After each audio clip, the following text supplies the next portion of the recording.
ಬರದ ಬಿಸಿ. ರೈತರ ಜಮೀನುಗಳಿಗೆ ಸಚಿವ ವಿಜಯಾನಂದ ಕಾಶಪ್ಪನವರ ಭೇಟಿ. 2 ದಿನಗಳಲ್ಲಿ ವರದಿ ಸಲ್ಲಿಸಲು ಅಧಿಕಾರಿಗಳಿಗೆ ಸೂಚನೆ ನೀಡಲಾಯಿತು. ಹುನಗುಂದ ತಾಲೂಕು ಸೇರಿದಂತೆ ಬಾಗಲಕೋಟೆ ಜಿಲ್ಲೆಯ ಹಲವು ಭಾಗಗಳಲ್ಲಿ ಮಳೆ ಕೊರತೆಯಿಂದ ಉಂಟಾಗಿರುವ ಬರ ಪರಿಸ್ಥಿತಿಯನ್ನು ಪರಿಶೀಲಿಸಲು ನೂತನ ಸಚಿವ ವಿಜಯಾನಂದ ಕಾಶಪ್ಪನವರು ಬುಧವಾರ ವಿವಿಧ ಗ್ರಾಮಗಳಿಗೆ ಭೇಟಿ ನೀಡಿ ರೈತರ ಜಮೀನುಗಳನ್ನು ವೀಕ್ಷಿಸಿದರು. ಇಲಿಕಲ್ ತಾಲೂಕಿನ ಹೇರೂರ್ ಗ್ರಾಮದಲ್ಲಿ ರೈತ ಗಿರಿರಾಜ್ ದರಕ ಅವರ ತೊಗರಿ ಬೆಳೆ, ರಕ್ಕಸಗಿ ಗ್ರಾಮದ ರೈತ ಹುಲಗಪ್ಪ ತಲವಾರ್ ಅವರ ಹೆಸರು ಬೆಳೆ, ಬಾದಾಮಿ ಮತಕ್ಷೇತ್ರ ವ್ಯಾಪ್ತಿಯ ಗುಳೇದಗುಡ್ಡ ತಾಲೂಕಿನ ಬೂದನಗಡ ಗ್ರಾಮದಲ್ಲಿ ತೊಗರಿ, ಸೂರ್ಯಕಾಂತಿ, ಸಜ್ಜಿ ಹಾಗೂ ಈರುಳ್ಳಿ ಬೆಳೆಗಳು, ಹಾಗೆಯೇ ಬಾಗಲಕೋಟೆ ತಾಲೂಕಿನ ಶಿರೂರ್ ಗ್ರಾಮದ ರೈತ ಅರುಣಾ ಕಟ್ಟಿಮನಿಯವರ ಮೆಣಸಿನಕಾಯಿ ಬೆಳೆಗಳನ್ನು ಸಚಿವರು ಪರಿಶೀಲಿಸಿದರು.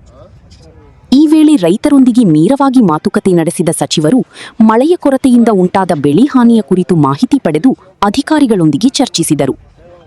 ಕೃಷಿ ಹಾಗೂ ತೋಟಗಾರಿಕೆ ಇಲಾಖೆಯ ಅಧಿಕಾರಿಗಳಿಗೆ ಬೆಳೆ ನಿರ್ವಹಣೆ, ಪರ್ಯಾಯ ಬೆಳೆಗಳ ಕುರಿತು ರೈತರಿಗೆ ತಾಂತ್ರಿಕ ಸಲಹೆ ನೀಡುವಂತೆ ಹಾಗೂ ನಷ್ಟವನ್ನು ತಗ್ಗಿಸಲು ಅಗತ್ಯ ಕ್ರಮಗಳನ್ನು ಕೈಗೊಳ್ಳುವಂತೆ ಸೂಚಿಸಿದರು. ಇದೇ ವೇಳೆ ಬೆಳೆ ವಿಮೆ ಯೋಜನೆಯಡಿ ಎಷ್ಟು ರೈತರು ನೋಂದಣಿ ಮಾಡಿಕೊಂಡಿದ್ದಾರೆ ಎಂಬ ಮಾಹಿತಿಯನ್ನು ಪಡೆದು ಅರ್ಹ ಪ್ರತಿಯೊಬ್ಬ ರೈತನಿಗೂ ವಿಮೆ ಸೌಲಭ್ಯ ತಲುಪುವಂತೆ ಕ್ರಮ ಕೈಗೊಳ್ಳುವಂತೆ ಅಧಿಕಾರಿಗಳಿಗೆ ನಿರ್ದೇಶನ ನೀಡಿದರು. ಪರಿವೀಕ್ಷಣೆ ಸಂದರ್ಭದಲ್ಲಿ ಜಿಲ್ಲಾಧಿಕಾರಿ ಸಂಗಪ್ಪ, ಜಂಟಿ ಕೃಷಿ ನಿರ್ದೇಶಕ ಟಿಎಸ್ ರುದ್ರೇಶಪ್ಪ ಹಾಗೂ ತೋಟಗಾರಿಕೆ ಜಂಟಿ ನಿರ್ದೇಶಕ ರವೀಂದ್ರ ಹಕಾಟಿಯವರು ಜಿಲ್ಲೆಯ ಮಳೆ ಕೊರತೆ, ಬೆಳೆ ಹಾನಿ ಮತ್ತು ಕೃಷಿ ಪರಿಸ್ಥಿತಿಯ ಕುರಿತು ಸಚಿವರಿಗೆ ವಿವರಿಸಿದರು. ಕೊನೆಯಲ್ಲಿ ಮಳೆಯ ಕೊರತೆಯಿಂದ ಹಾನಿಗೊಳಗಾದ ಬೆಳೆಗಳ ಕುರಿತು ಸಮಗ್ರ ಸಮೀಕ್ಷೆ ನಡೆಸಿ ರೈತರಿಗೆ ಸೂಕ್ತ ಪರಿಹಾರ ದೊರಕುವ ನಿಟ್ಟಿನಲ್ಲಿ 2 ದಿನಗಳೊಳಗೆ ವಿಸ್ತೃತ ವರದಿ ಸಿದ್ಧಪಡಿಸಿ ಸರ್ಕಾರಕ್ಕೆ ಸಲ್ಲಿಸುವಂತೆ ಸಂಬಂಧಿಸಿದ ಅಧಿಕಾರಿಗಳಿಗೆ ಸಚಿವ ವಿಜಯಾನಂದ ಕಾಶಪ್ಪನವರು ಕಟ್ಟುನಿಟ್ಟಿನ ಸೂಚನೆ ನೀಡಿದರು. ರೈತರ ಸಂಕಷ್ಟದಲ್ಲಿರುವ ರೈತರಿಗೆ ಸರ್ಕಾರದಿಂದ ಯಾವ ರೀತಿಯ ನೆರವು ಸಿಗಲಿದೆ ಎಂಬುದನ್ನು ಕಾದು ನೋಡಬೇಕಿದೆ. ಇಂತಹ ಪ್ರಮುಖ ಸುದ್ದಿಗಳಿಗಾಗಿ ನಮ್ಮ ಚಾನೆಲ್ ಅನ್ನು ಸಬ್ಸ್ಕ್ರೈಬ್ ಮಾಡಿ, ವಿಡಿಯೋವನ್ನು ಲೈಕ್ ಮತ್ತು ಶೇರ್ ಮಾಡಿ. ಅದನ್ನ ಹೊಡಿಯಕಂದ್ರ ಹೂ ಬಿಟ್ಟಿರ್ತದೆ. ಅದು ನೋಡಿದ ನಂತರ ಇದನ್ನ ಹೊಡಿಬೇಕನ್ನೋದ್ರಾಗ ಅದು ಕಾಯಿ ಇಟ್ಟಿರ್ತೀವಿ. ಅದು ಗಾಡಿ ಓಡಿಸಿದ್ರೆ ಒಂದು 10 ಕ್ವಿಂಟಲ್ 5 ಕ್ವಿಂಟಲ್ ಬರಲ್ರಿ. ಇಡೀ 6 ಎಕರೆ ಹೊಲ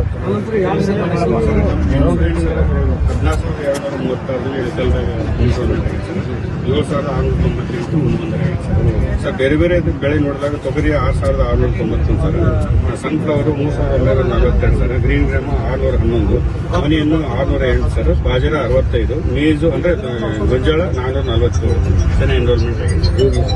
ಇನ್ಸೂರೆನ್ಸ್ ಇನ್ಕಲ್ ಸರ್, ಇನ್ಸೂರೆನ್ಸ್ ನೋಡ್ರಿ. ಪರಿಶೀಲನೆ ಮಾಡುವಂಥ ಸಂದರ್ಭದಲ್ಲಿ ಯಾವುದು ತಾರತಮ್ಯ ಆಗ್ತದೆ. ಕರೆಕ್ಟ್ ವರದಿ ಏನಿದೆ ನೀವು ಗಿವ್ ಇಟ್ ಕ್ಲಿಯರ್ ರಿಪೋರ್ಟ್. ಯಾರೋ ನೆಗ್ಲೆಕ್ಟ್ ಮಾಡೋದು, ಅಲ್ಲಿ ಯಾರೋ ಲೋಕಲ್ ಒತ್ತಡಕ್ಕೆ ಹಂಗ ಹೋಗೋದು ಅದಾದ್ಮೇಲೆ ಯಾವುದೇ ರೈತರು, ಸಣ್ಣ ರೈತರಲ್ಲಿ ದೊಡ್ಡ ರೈತರಲ್ಲಿ ಯಾರಿಗೆ ಅನ್ಯಾಯ ಆಗಿದೆ ಅವ್ರಿಗೆ ನ್ಯಾಯ ಕೊಡಿಸೋ ಕೆಲಸ ನಮ್ಮ ಮೂಲ ಉದ್ದೇಶ. ಈ ಸರ OTP ಬೇಸ್ಡ್ ಆಗಿರೋದ್ರಿಂದ ಸರ್ ಅದರ ಮಿಸ್ಅಪರ್ಷನ್ ಆಗಲಿಕ್ಕೆ ಚಾನ್ಸಸ್ ಕಡಿಮೆ ಆಗ್ಯಾವ ಸರ್. ಕೆಲವು ವರ್ಷಗಳಿಗೆ ತಿಳುವಳಿಕೆ ಇರಲ್ಲ. ಪಾಪ ನೀವೆಲ್ಲ ಅದು ಆನ್ಲೈನ್ ಮಾಡ್ತೀರಿ, ಅವ್ರು ತಿಳುವಳಿಕೆ ಹೇಳಬೇಕಲ್ಲ ನೀವು.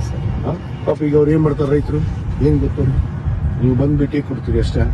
ಅವರ ಒಂದು ಆಶೆ ಬೋಧ ಕೂತಾರ, ಏನೋ ಮಾಡ್ತಾರ ಸರ್ಕಾರ ಅಂತ. ಈಗ ಅದಕ್ಕೆ ನಮ್ಮ ಮುಖ್ಯಮಂತ್ರಿಗಳ ಉದ್ದೇಶ ಏನು, ಈ ರೀತಿ ಅನ್ಯಾಯ ಆಗಬಾರ್ದು. ಯಾವುದೇ ರೈತರು ಕೂಡ ಅನ್ಯಾಯ ಆಗಬಾರ್ದು. ನಮಗೀಗ ವಿಶೇಷ ತಂಡ ಮಾಡಿ ನಮ್ಮನ್ನು ವಿಷಯ ಮಾಡೋಕ್ಕೆ ಸರ್ ಅದು ಯಾವುದೋ ಆಗ್ತಿರೋದು ಅಷ್ಟೇ. ಅದನ್ನು ಗಮನಿಸ್ತೀವಿ. ಸರಿ ಯಜಮಾನ, ಅದನ್ನ ಗಮನಕ್ಕೆ ಕೊಡ್ತೀವಿ ಸರ್. ಅವಾಗ ಏನು ಹಸಿ ಬೀಜ ಬಿತ್ತಲ್ಲ ಸರ್, ಆ ಬೀಜ ಹಸಿ ಬಸವರಾಜ್ ಸರ್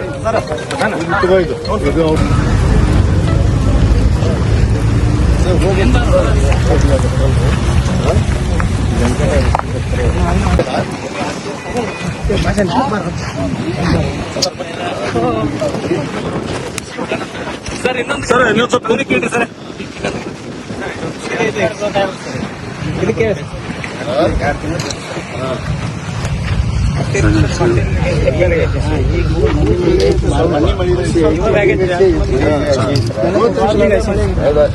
ಗ್ರೋತ್ ಆಗಿದೆ ಸರ್. ಅಂದ್ರೆ ಇಲ್ಲಿ ಮಟ್ಟ ಇರ್ಬೇಕು sir. 65 days grand growth period ಇಟ್ಟಿದ್ದು ಬಗಲ್ ಹೊಡಿಬೇಕಾಗಿ ಸರ್. ಈಗ ಬ್ರಾಂಚಸ್ ಜಾಸ್ತಿ ಇದ್ರೆ ಕಾಯಿ ಜಾಸ್ತಿ ಪಂಗಲ್ ಹೊಡಿಬೇಕು ಸರ್. ಸಿಂಗಲ್ ಚೆನ್ನಾಗಿ ಬರ್ತಕ್ಕಂಥ ಕೆನೋಪಿನಿ ಚೆನ್ನಾಗಿ ಬರ್ತದೆ. ಇದಾಗಿದೆ ಮಳೆ ಬಂದಿದ್ದು ಸ್ವಲ್ಪ ರಿಪೇರ್ ಆಗೈತೆ ಇಲ್ಲ ಇಷ್ಟು ಮಸರ್ ಸಫಿಷಿಯಂಟ್ ಇದೆ ಸರ್ ಬ್ಯಾಕ್ ಸಾಯಿಲ್ ಇದೆ ಸಫಿಷಿಯಂಟ್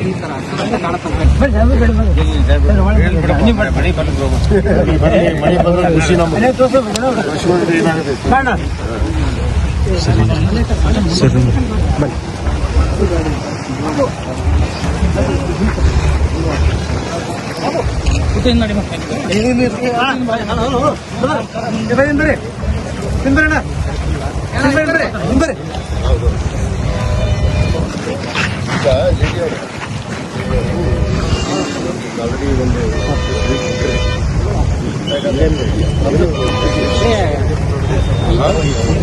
ನಾನೀಗ ಇದನ್ನ ಮಾತಾಡಿ ಸಂಬಂಧಪಟ್ಟ ಇಲಾಖೆ ಮಾತಾಡಿ